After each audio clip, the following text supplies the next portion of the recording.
Bom, galera, continuando aqui falando sobre a estrutura do DNA, como eu disse, nós vamos simplificar aqui para não ficar toda aquela estrutura complicada. Só simplificando, aqui tem o grupo fosfato, o açúcar desoxirribose ligado à base nitrogenada. Cada uma dessas cores aqui corresponde a uma base nitrogenada. O azul, a timina, o laranja aqui, a citosina, o rosa, a adenina e o verde, a guanina.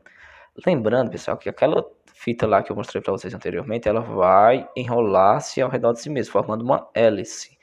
Aquele modelo de Watson e Crick é uma dupla hélice. Dupla porque tem duas fitas complementares e dupla hélice porque vai ter o formato helicoidal. Bem, pessoal, nós vamos estudar agora o processo de transcrição do DNA. O que é a transcrição do DNA? É a síntese do RNA. Eu coloquei aqui a síntese do RNA mensageiro, mas vai ser qualquer um dos tipos de RNA. Vai ser a transcrição. A transcrição, como é que acontece, pessoal? Existe uma fita de DNA, eu vou falar daqui a pouco para vocês sobre genes, mas gene é um pedaço do DNA que vai conter uma determinada informação para a produção de uma proteína, para a síntese de uma proteína.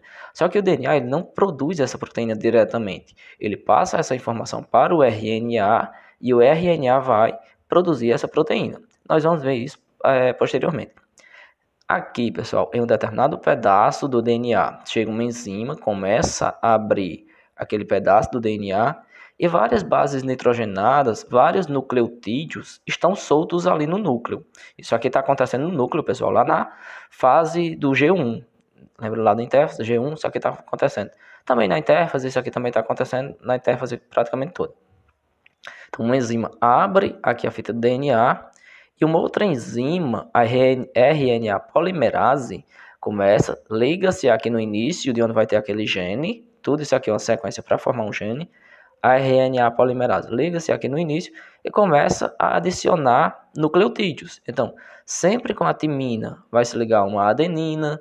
Aqui, lembra que eu falei que a base nitrogenada que existe lá no RNA, a uracila, ela iria aparecer aqui no RNA? Então, a timina, pessoal, normalmente vai se ligar uma adenina, mas não existe timina no RNA. O que é que acontece? Onde iria se ligar uma timina, aqui ó, a adenina, iria se ligar uma timina. Onde iria se ligar uma timina, vai ser substituído pela uracila. Então, RNA não tem timina, ele tem uracila. É só essa base nitrogenada que troca. Onde tem guanina, vai se ligar uma. Onde tem citosina, vai se ligar uma guanina. Onde tem guanina, vai se ligar uma citosina. Onde tem timina, adenina. E onde tiver adenina, sempre uma uracila. Continuando aqui, pessoal, a RNA polimerase liga-se aqui no começo e ela vai descendo, adicionando os nucleotídeos. Vai sempre complementando aqui. Lembrando que isso aqui só vai acontecer em um dos lados da fita do DNA. Vocês veem que a fita está aberta. A enzima, pessoal, essa enzima aqui, ela vai continuar abrindo aqui a fita, ela vai descendo, abrindo a fita do DNA, para que essa molécula de RNA seja sintetizada. Aqui, pessoal, continua a produção. Aqui eu não fiz mais a enzima do RNA polimerase. Continua aqui adicionando nucleotídeos. Vocês viram que ela pegou lá de cima até aqui embaixo. Depois que chegou nessa região, aqui começa a se desprender, começa a soltar a fita do RNA.